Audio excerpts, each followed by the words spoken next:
SVN news కి స్వాగతం. నా పేరు రాధా. ఈ రోజు వార్తల్లో ముఖ్యాంశాలు. కర్నూలులో గోర్వకల్ ఎయిర్పోర్ట్ ను ప్రారంభించిన సీఎం జగన్మోహన్ రెడ్డి.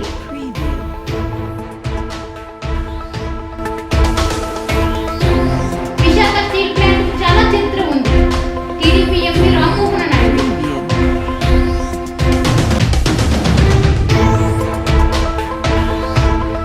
మహిళా కార్మికుల గౌరవం అనే అంశంపై రౌండ్ టేబుల్ సమావేశం.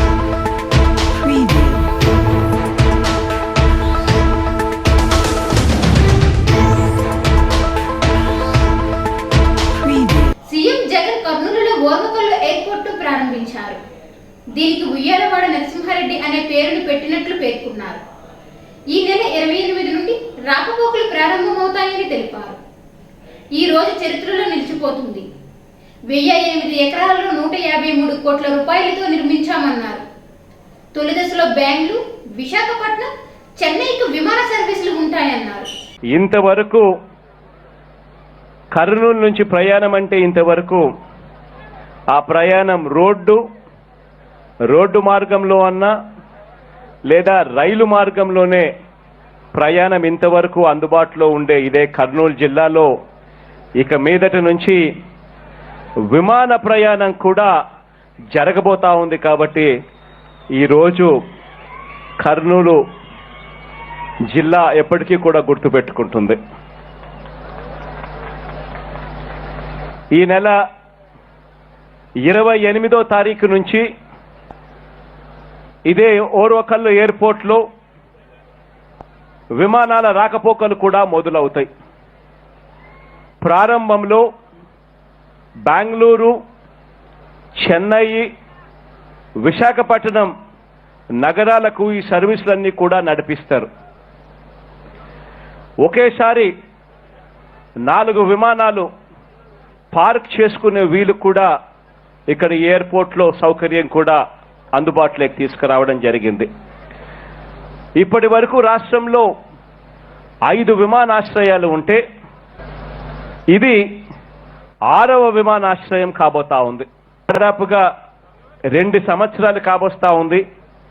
ఈ 2 సంవత్సరాల కాలంలో ఇదే కర్నూలులోనే ఇదే విమానాశ్రయం ఖచ్చితంగా రావాలి అని దీనికోసం పట్టుదలతో 110 కోట్ల రూపాయలు ఖర్చు చేసి 110 కోట్ల పనులు చేసి కేవలం ఏడాదిన్నర వ్యవధిలోనే ప్యాసింజర్ టెర్మినల్ బిల్డింగు, 5 ఫ్లోర్లలో air traffic control, admission building, police barrack, passenger lounge, VIP lounge, water overhead tank, సబ్స్టేషన్లు, రన్వేలోని బ్యాలెన్స్ పనులు ఇవన్నీ కూడా యుద్ధ ప్రాతిపదికన పూర్తి చేయగలిగామని చెప్పి కూడా ఈ సందర్భంగా సగర్వంగా కూడా తెలియజేస్తా ఉన్నాను. ఇదొకటే కాకుండా ఆస్ట్రియా నుంచి కూడా దిగుమతి చేసుకున్న 2 అధునాతన అగ్నిమాపక శకటాలను కూడా ఇక్కడే అందుబాటులో కూడా ఉంచడం జరుగుతూ ఉంది. ప్యాసింజర్ టెర్మినల్ వద్ద కార్ రెంటలు, బేబీ కేర్, మెడికల్ కేర్ వంటి అన్ని సదుపాయాలు కూడా అందుబాటులోకి తీసుకొని రావడం జరిగింది. ఇవాళ నా ప్రసంగం ముగించే ముందు ఒక్క విషయం మాత్రం ఖచ్చితంగా చెప్పాల్సిన అవసరం ఉంది. మన దేశానికి 1947లో స్వాతంత్రం వచ్చింది.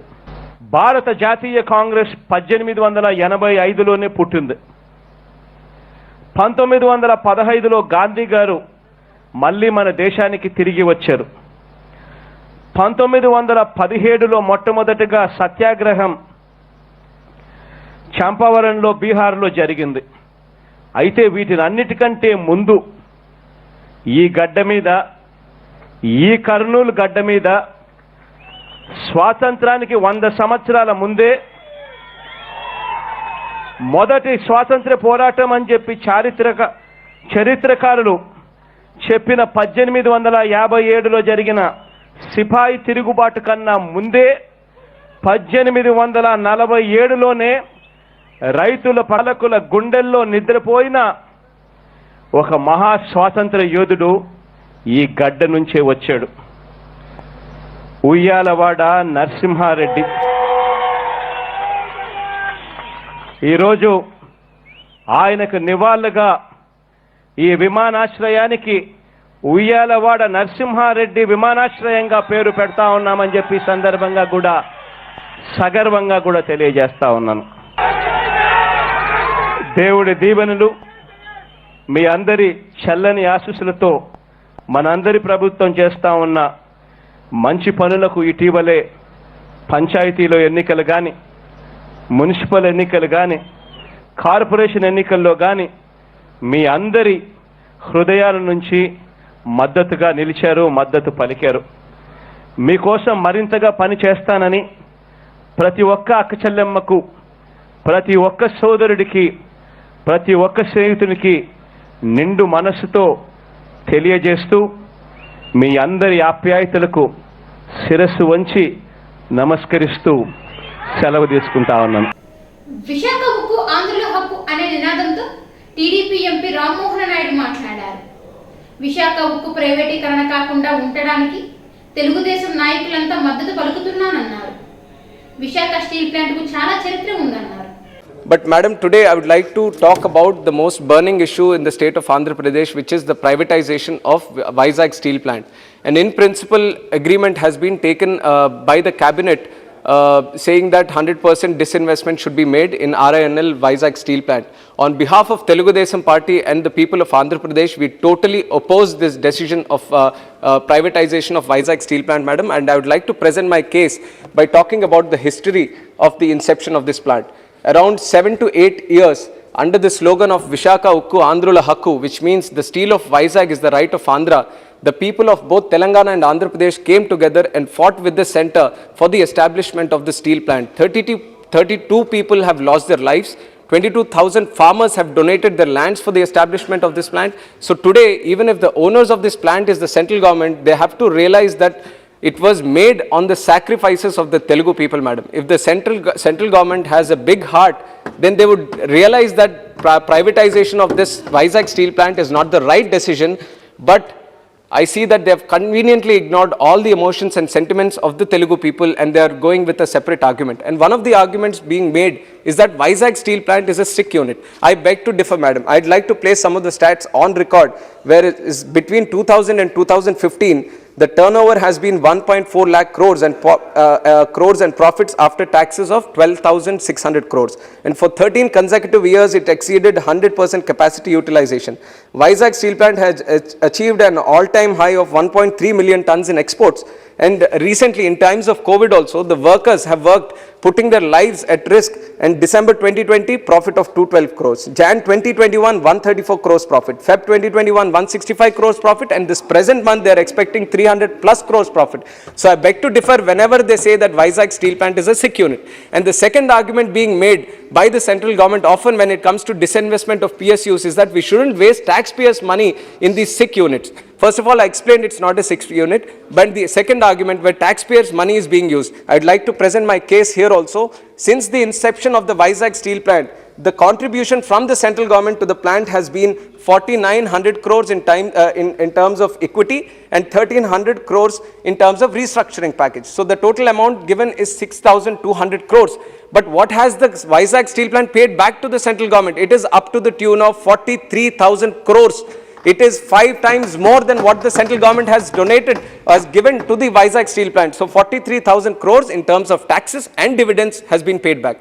But what we request from the central government to do to the Vizag steel plant, there are a couple of demands, and these are not demands of just me or the people of Andhra Pradesh. Standing committees have demanded on behalf of Vizag steel plant that they have to be given captive mines.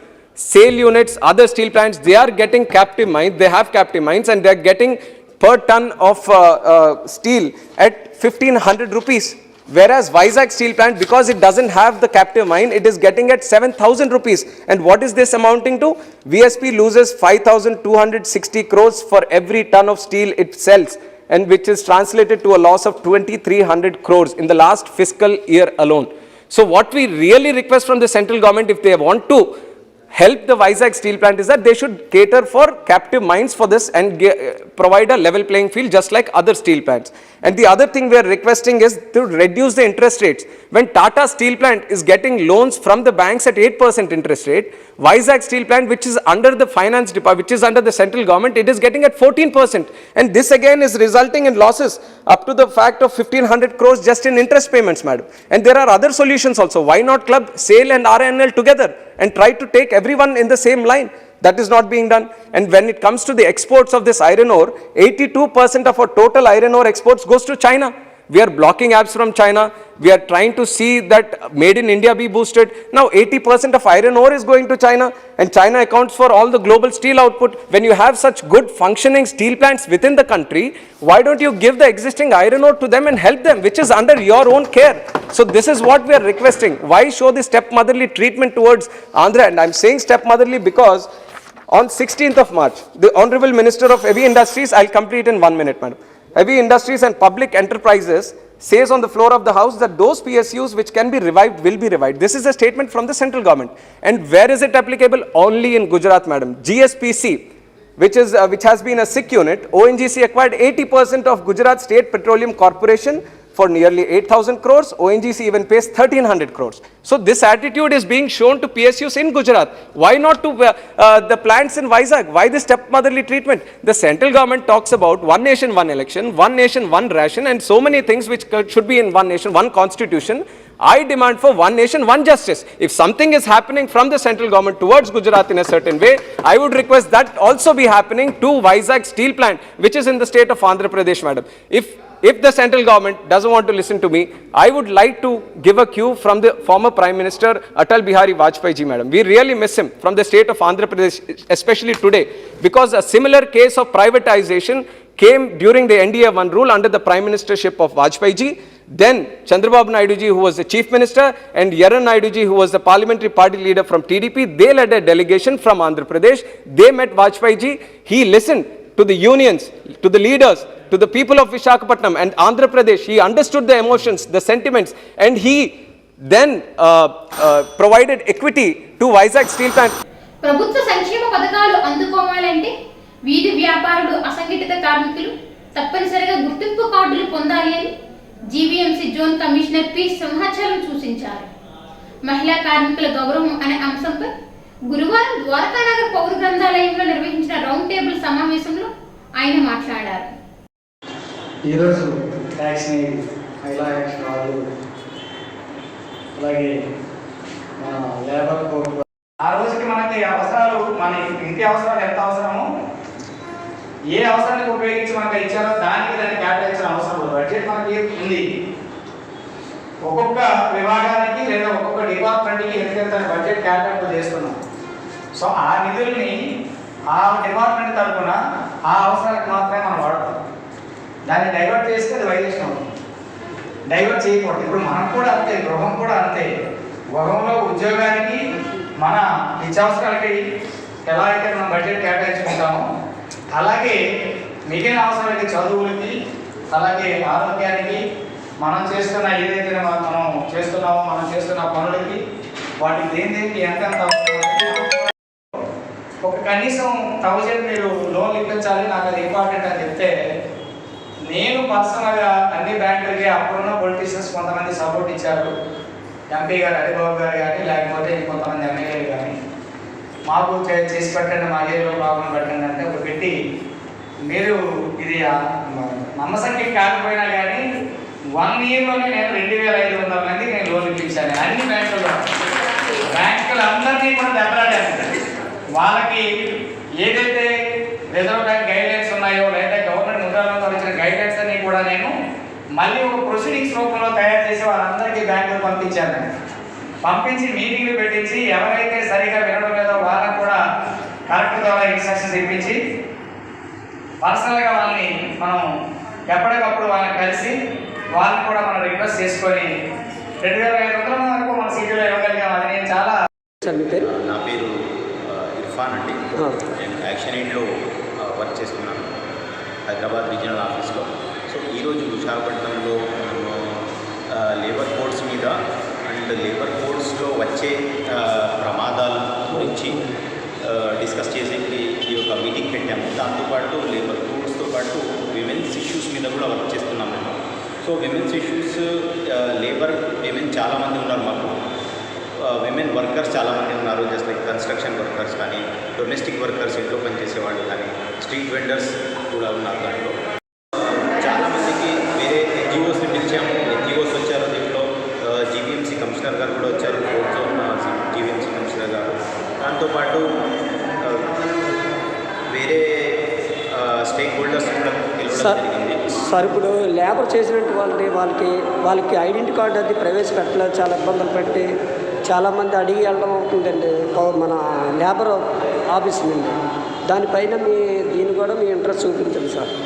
Labour cards ఇస్తారు కదా, వాటిపైన మీరు వాళ్ళ గుర్తింపు cards గురించి చాలామంది లేబర్స్కి అవగాహన లేదు. ఈ BOCW యాక్ట్ కింద labour cards, building and other construction workers welfare దాంతో వీళ్ళు లేబర్ కార్డ్స్ వీళ్ళకు ఇంటి పని చేసిన వాళ్ళకి అన్ని ఆల్ టోటల్లో లేబర్ చేసిన వాళ్ళు అందరూ కూడా ఇవ్వాలి. సో దీంట్లో మేము ఎక్కువ మందికి అవగాహన పెంచుతున్నాం. ఇక్కడ ఎక్కువ మంది లేబర్ కూడా కార్డ్స్ ఇప్పిస్తూ ఉన్నాం. ఇక్కడ అవేర్నెస్ కూడా చేస్తున్నాము. దాని తర్వాత వాళ్ళకు లేబర్ కార్డ్స్ కూడా ఇప్పిస్తున్నాము. దాని తర్వాత మేము బెనిఫిషరీస్ కూడా వీళ్ళకి బెనిఫిట్స్ రావాలి. దాంట్లో ఒక 10 స్కీమ్లు ఉన్నాయి దాంట్లో BOCWలో. ఆ స్కీమ్స్లో ఏమేమి బెనిఫిట్స్ వస్తాయో ఆ బెనిఫిట్స్ వచ్చేటట్టు కూడా మేము ఫెసిలిటేట్ చేస్తున్నాం. తమ సమస్యలను పరిష్కరించాలని కోరుతూ జర్నలిస్టులు గురువారం కలెక్టరేట్ వద్ద నిరసన తెలిపారు. APWJF, APBGA సంయుక్త ఆధ్వర్యంలో జరిగిన నిరసనలో సమైక్య రాష్ట్ర ప్రధాన కార్యదర్శి జి ఆంజనేయులు మాట్లాడారు.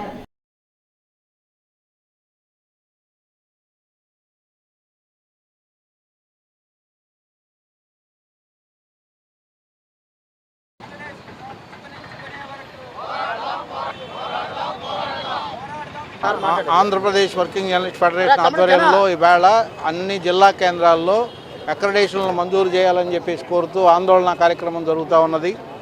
ఇవాళ అక్రిడేషన్లని అన్ని సదుపాయాలకు లింక్ చేయడం మూలంగా అక్రిడేషన్లు లేకుండా ఉంటే జర్నలిస్టులు ఏ రకమైన సదుపాయం పొందేటువంటి వీలు లేకుండా పోయింది. కాబట్టి వెంటనే అక్రిడేషన్లు మంజూరు చేయాలని చెప్పేసి రాష్ట్ర ప్రభుత్వాన్ని కోరుతా ఉన్నాం. ఇప్పటికే 3 నెలల నుంచి అక్రిడేషన్ లేకుండా జాప్యం జరిగింది. వెంటనే అక్రిడేషన్లు మంజూరు చేయాలి. అలాగే గతంలో ప్రభుత్వం హామీ ఇచ్చిన విధంగా జర్నలిస్టులకు ఇళ్ల స్థలాలు మంజూరు చేయాలి. అలాగే ఆరోగ్య బీమా కార్డులు, సమగ్ర బీమా కార్డులను కూడా ఇవ్వాలి. వీటితో పాటు మరి జర్నలిస్టుల పిల్లలకు విద్యా కల్పన కోసం రాయితీ ఇస్తామని చెప్పేసి ఇచ్చిన హామీని నిలబెట్టుకునే విధంగా వెంటనే దానికి వీలుగా ఆదేశాలు జారీ చేయాలి. అసలు ఈవేళ మీడియాలో ఉన్నటువంటి మొత్తం పరిస్థితులను అధ్యయనం చేసేందుకు వీలుగా జర్నలిస్టుల కోసం ఒక మీడియా కమిషన్ను ఏర్పాటు చేయాలని చెప్పేసి రాష్ట్ర ప్రభుత్వాన్ని కోరుతాం. Andhra Pradesh working journalist federation, AP broadcast journalist association సంయుక్తంగా ఈరోజు మన కలెక్టరేట్ ధర్నా కార్యక్రమం నిర్వహించాయి. ముఖ్యంగా అక్రిడేషన్ విషయమే గత 4-5 నెలలుగా మనం పోరాడుతూనే ఉన్నాం. అయినప్పటికీ రాష్ట్ర సమాచార శాఖ ఎందుకో కానీ మన పట్ల శ్రద్ధ వహించడం లేదు. ముఖ్యంగా ముఖ్యమంత్రి వైఎస్ జగన్మోహన్ రెడ్డి గారు కూడా మన సమస్యల్ని దృష్టిలో పెట్టుకోకుండా మనల్ని ఇలాగ ఇబ్బంది పెట్టడం మంచిది కాదు. అన్ని వర్గాల ప్రజలు లబ్ధి పొందుతున్నారు అనుకున్నప్పటికీ జర్నలిస్టు కమ్యూనిటీ చాలా ఇబ్బందులు పడుతుంది. ఎప్పటికైనా రాష్ట్ర ప్రభుత్వం అదేవిధంగా మన ముఖ్యమంత్రి గారు ఇన్ఫర్మేషన్ కమిషనర్ ప్రత్యేక శ్రద్ధ తీసుకొని జర్నలిస్టులందరికీ తక్షణం అక్రిడేషన్ కార్డు మంజూరు చేయాలి. అదేవిధంగా ఈ పిల్లలకి 50% ఫీజు రాయితీ ఇవ్వాలి. రిమైనింగ్ ప్రాబ్లమ్స్ మీడియా కమిషన్ ఏర్పాటు తదితర అన్ని విషయాలు ఉన్నాయి. అటాక్స్ కమిటీ ఏర్పాటు చేయాలి. ఇవన్నిటి మీద ఈరోజు మనం ధర్నా కార్యక్రమం చేశాం. ఈ కార్యక్రమంలో పాల్గొన్న ప్రతి ఒక్కరు కూడా ప్రత్యేకంగా ధన్యవాదాలు తెలియజేస్తున్నాం. పట్టణ ప్రాథమిక ఆరోగ్య కేంద్రాల్లో ఉద్యోగుల భర్తీకి సంబంధించి కొత్తగా ఇచ్చిన నోటిఫికేషన్లో ప్రస్తుతం పనిచేస్తున్న సిబ్బందిని కొనసాగించాలి అని CITU రాష్ట్ర గౌరవ అధ్యక్షురాలు ప్రియరమణి మంత్రి ముత్తంశెట్టి శ్రీనివాసులు కోరారు.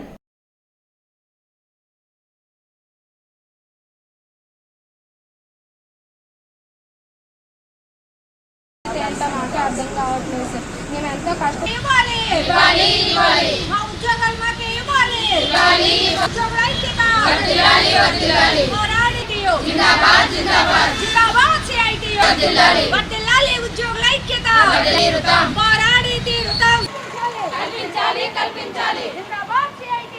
నమస్కారం అండి, నా పేరు జగతి లక్ష్మి. మేము ముఖ్యమంత్రి ఆరోగ్య కేంద్రంలో ANMగా పనిచేస్తున్నాను. ఇప్పుడు మాకున్న ప్రాబ్లం ఏంటంటే మా ఉద్యోగాలు తీసేస్తున్నామని చెప్తున్నారండి. ఇప్పుడు మేము గత 5 సంవత్సరాలుగా ముఖ్యమంత్రి ఆరోగ్య కేంద్రంలో పనిచేస్తున్నామండి. ఇప్పుడు సడన్గా మీకు మా టైం అయిపోయింది, మేము టర్మినేషన్ లెటర్స్ ఇచ్చేసారండి. కానీ మాకు ఉద్యోగాలు ఇచ్చినప్పుడు మీకు ఇంతకాలం అని చెప్పి ఎవరు ఉద్యోగం ఇవ్వలేదండి. ఉద్యోగం ఇచ్చారు అంతవరకు, మీకు ఇంత టైం ఉంటుంది ఇంత టైం ఉండదని చెప్పలేదు.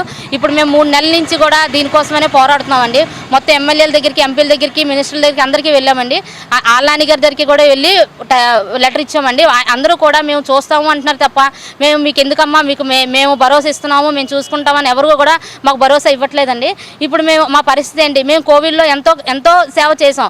డాక్టర్స్ లేకపోయినా మేమే టెస్టులు చేసి, మేమే కోవిడ్ టెస్టులు చేసి ఇప్పుడు కోవిడ్ ఇంజెక్షన్స్ మేమే ఇస్తున్నాం. అన్నీ మేమే చేసాం. రాత్రి పగళ్ళు కోవిడ్కి మా అందరూ కూడా బలయ్యాం. కానీ అయినా సరే భయపడకుండా మళ్ళీ రిటర్న్ డ్యూటీలో జాయిన్ అయ్యి మళ్ళీ అదే వర్క్ చేస్తూ ఉన్నాం. కానీ మమ్మల్ని ఎలా రోడ్డు మీద పడేయడం ఎంతవరకు న్యాయం?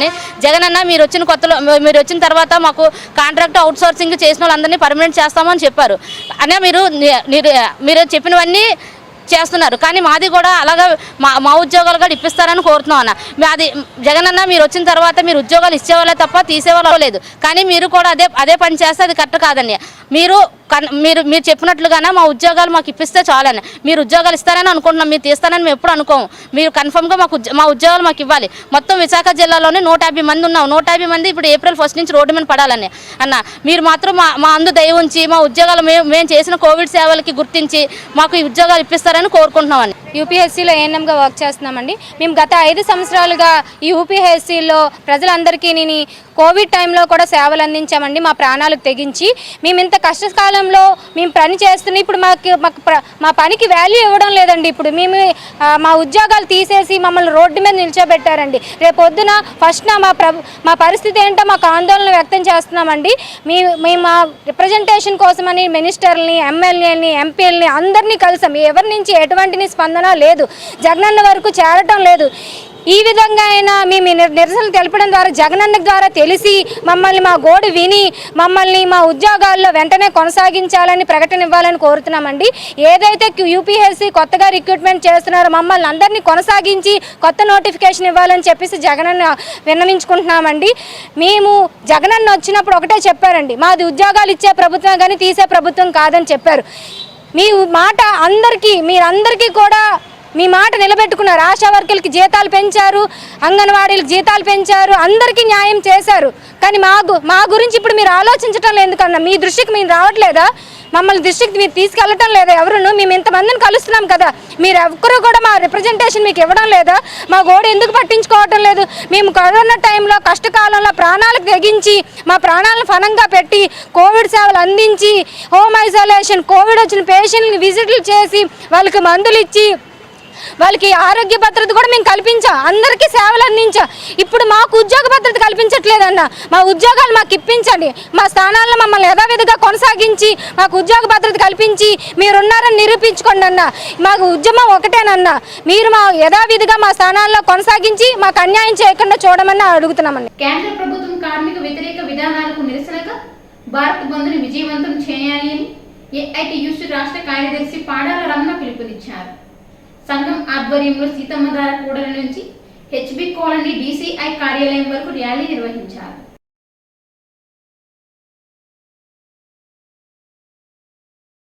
అధికారంలోకి వచ్చిన తర్వాత పోయే కాలం దాపురించిన వాడికి వెనక ముందు కనబడదన్నట్టు ఇవాళ మోడీ గారి ప్రభుత్వం భారతదేశ ఆర్థిక స్వతంత్రానికి, స్వావలంబనకి తీవ్ర విఘాతం కలిగిస్తూ ఈ దేశంలో ఉన్నటువంటి ప్రభుత్వ రంగ పరిశ్రమలను అన్నింటినీ కూడా ఒకటి తెగనమ్ముతామని చెప్పి బరి తెగించి చెప్తా ఉన్నారు.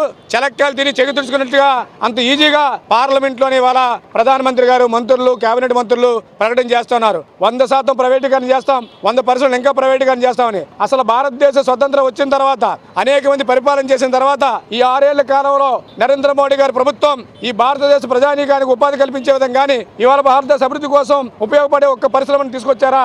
లేదా నష్టాల్లో ఉండే ఒక్క పరిశ్రమను ఆదుకున్నారంటే ఆదుకోవడం లేదు. కానీ కొత్త పరిశ్రమ రాలేదు. కానీ ప్రభుత్వ రంగంలో ఉండే లాభాల్లో ఉన్నటువంటి పరిశ్రమలు కూడా ఇవాళ ప్రైవేట్ పెట్టుబడిదారులకి దారాదత్తం చేస్తా ఉన్నారు. ఇవాళ మోడీ గారి పాలనలో మేమిద్దరం మాకిద్దరు అనే పద్ధతిలో మోడీ, అమిత్ షా కలిపి ఇవాళ అంబానీ, ఆదానిని పెంచి పోషించడం కోసం మొత్తం భారతదేశ ఆర్థిక వ్యవస్థని మొత్తం తీసుకెళ్లి వాళ్ళ చేతిలో పెట్టేటువంటి పరిస్థితి ఇవాళ నెలకొంది. ఇవాళ భారతదేశాన్ని ప్రజలు ఓట్లేసి మీరు పరిపాలన చేయండి రా బాబు అంటే దేశం కోసం ధర్మం కోసం ధరలు పెంచుతాం, దేశం కోసం ధర్మం కోసం మతాల మధ్య గొడవలు పెడతాం, దేశం కోసం ధర్మం కోసం ప్రభుత్వ రంగ పరిశ్రమలు అమ్మేస్తామని చెప్పి ఇవాళ చెబుతా ఉన్నారు. ఇదేనా అపరమైన దేశభక్తి అని అడుగుతా ఉన్నాం. ఎవడైనా ఉపాధి కల్పిస్తాడు, ఆకలికి అన్నం పెడతాడు, ఉపాధి కల్పిస్తాడు, లేదా అభివృద్ధి అనేది చేసి చూపిస్తాడు. కానీ మోడీ గారి ప్రభుత్వం ఉన్న అన్నింటిని కూడా నాశనం చేస్తూ మళ్ళీ ఒకనాడు ఈస్ట్ ఇండియా కంపెనీ ఏదైతే పరిపాలన చేసిందని చెప్పి వ్యతిరేకంగా మనం పోరాటాలు చేసి తెల్లదొరలు తరిమికొట్టామో ఇవాళ స్వదేశంలోనే స్వదేశీ పేరుతోనే విదేశీ పెట్టుబడిదారుల కన్నా గొప్పగా నటిస్తూ ఇవాళ వారందరూ దోపిడీ చేయడం కోసం ప్రయత్నం చేస్తున్నారు. అందులో భాగంగానే విశాఖపట్నం ఉక్కు ఫ్యాక్టరీ ఇవాళ 32 మంది వీరుల త్యాగాల ఫలితంగా 62 గ్రామాలు 20,000 ఎకరాల భూమిని దారాదత్తం చేసిన రైతులకు ఈనాటికి ఉద్యోగ అవకాశాలు లేక 18,000 మంది ఉద్యోగులు ఇంకా ఆర్కాట్లు పెట్టుకుని నడుస్తూ ఉన్నారు. వాళ్ళందరికీ ఉపాధి కల్పించకుండా కేవలం నష్టాలనేటు సాగు చూపించి ఇవాళ ఈ ప్రభుత్వం మొత్తాన్ని స్టీల్ ప్లాంట్ని అమ్మాలని చూస్తుంది. ఆంధ్రప్రదేశ్కి వెన్నెముకైనటువంటి విశాఖపట్నం స్టీల్ ప్లాంట్ని అమ్మితే విశాఖ ఉక్కు ఆంధ్రులక్కైన ఉద్యమం మరోసారి పుట్టుకొస్తుంది. అందులో భాగంగానే రేపు బంధువు పిలిపించడం జరిగింది. ప్రభుత్వం ఇప్పటికైనా కనుపు చేసుకొని విశాఖపట్నం ఉక్కు ఫ్యాక్టరీకి సొంత గనులు కేటాయించాలా. ఈ చేతగానే దద్దమ్మల రాష్ట్ర ప్రభుత్వం కేంద్ర ప్రభుత్వం తొత్తులుగా మారి దాని సొంత గనులు కేటాయించకుండా ప్రైవేటు పెట్టుబడిదారులు ఉన్నటువంటి పరిశ్రమలన్నీ కూడా బయ్యారం గనులు కానీ ఓబులాపురం గనులు కానీ ప్రభుత్వ ఆస్తులన్నింటినీ ప్రైవేటు వాళ్ళు దారాదత్తం చేసి ప్రభుత్వ రంగంలో ఉండేటువంటి స్టీల్ ప్లాంట్కి ఎందుకు మీరు సొంత గనులు ఇవ్వలేదని చెప్పి ఇవాళ జగన్మోహన్ రెడ్డి గారిని ముఖ్యమంత్రి గారిని అలాగే ప్రధానమంత్రి ప్రశ్నిస్తా ఉన్నాం.